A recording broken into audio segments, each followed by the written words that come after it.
क्या हो रहा है आपके साथ आपको पता नहीं। आपने ये एक परंपरा मान ली, विधान मान लिया कि ऐसा सभी के साथ हो रहा है तो होएगा।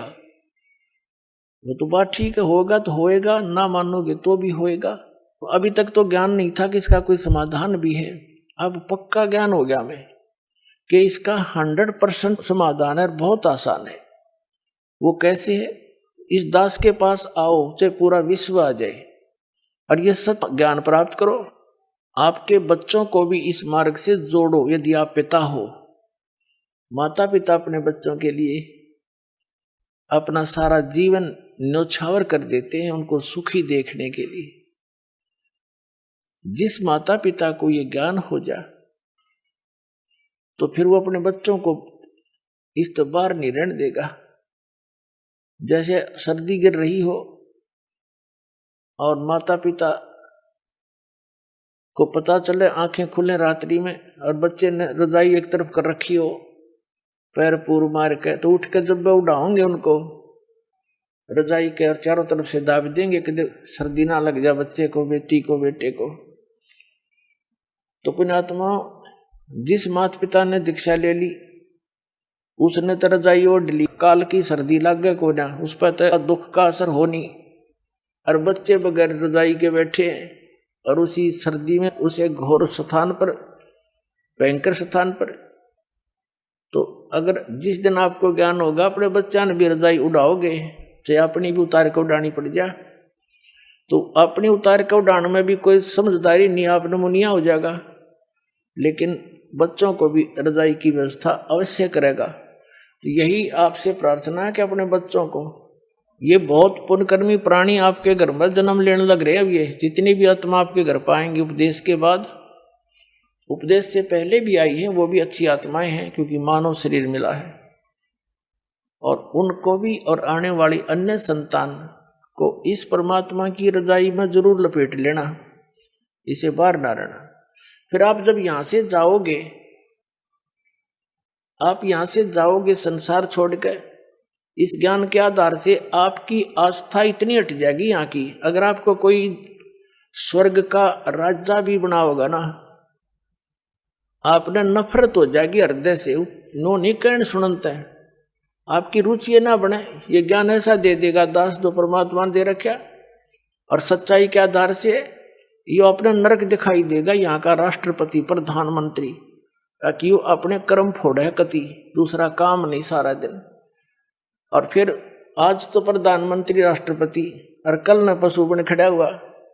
यहाँ तो हम इसकी स्टैच्यू लगा करके, मूर्ति बना करके फूल मालाएं डालते रहते हैं, और बगैर भक्ति के वो गधा बन के सैर सपट्टे कर रहा को मार के यहाँ। तो ये काय की महिमा है। इसलिए परमात्मा कहते हैं, मन तू सुख के सागर बस रे और नहीं ऐसा यश रे। और ऐसी महिमा यहाँ कुछ भी नहीं है। महिमा चाव है तो वहां बस जा, बस सतलोक चला जा, सीधी सी बात है। उसके जाने का फाइनल फार्मूला, कंप्लीट कोर्स दास के पास दे दिया परमात्मा ने।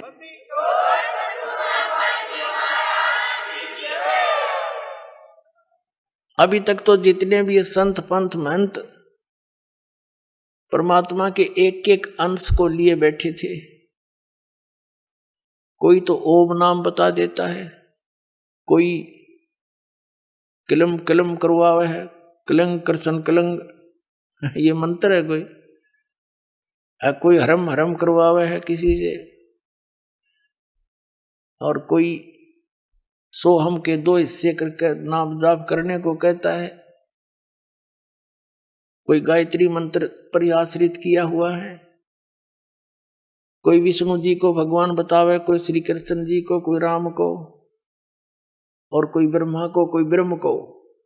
तो पुण्यात्माओं, हमें ज्ञान ना होने से हम अपने अपने उस परमात्मा के अंश को कंप्लीट गॉड मान रहे थे।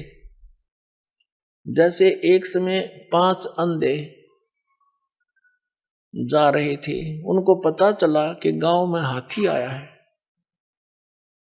पहले गांव में हाथी आ जाता तो बहुत बड़ी बात होया करती, सारे देखने आ जाते, इकट्ठे हो जाते, टोल के झुंड आते थे।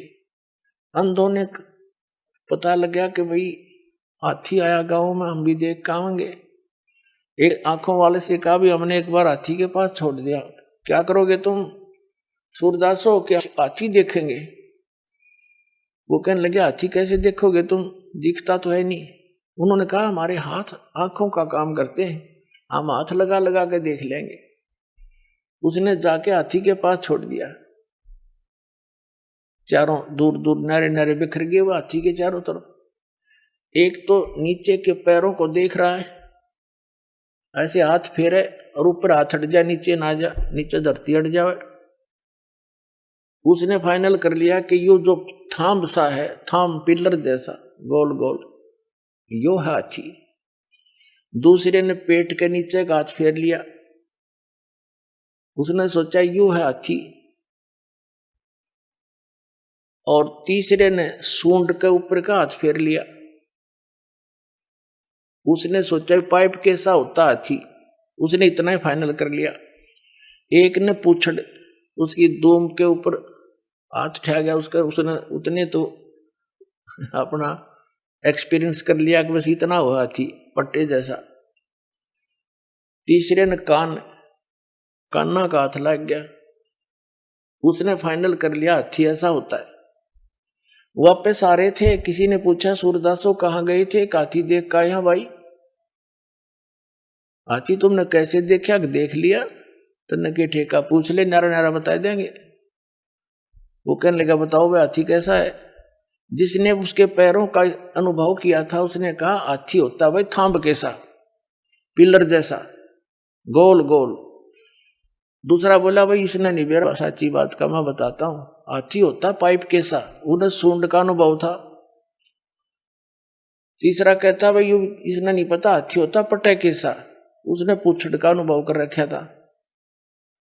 चौथा कहता भाई ये सारे झूठ बोल रहे, हाथी होता पाइप कैसा, उसने सूंड ठहरा था, वो सूंड के अनुभव किया बैठा था। और चौथा कहता हाथी होता भाई छाछ कैसा। पांचवा कहने लगा ना हाथी होता बेटोड़े कैसा।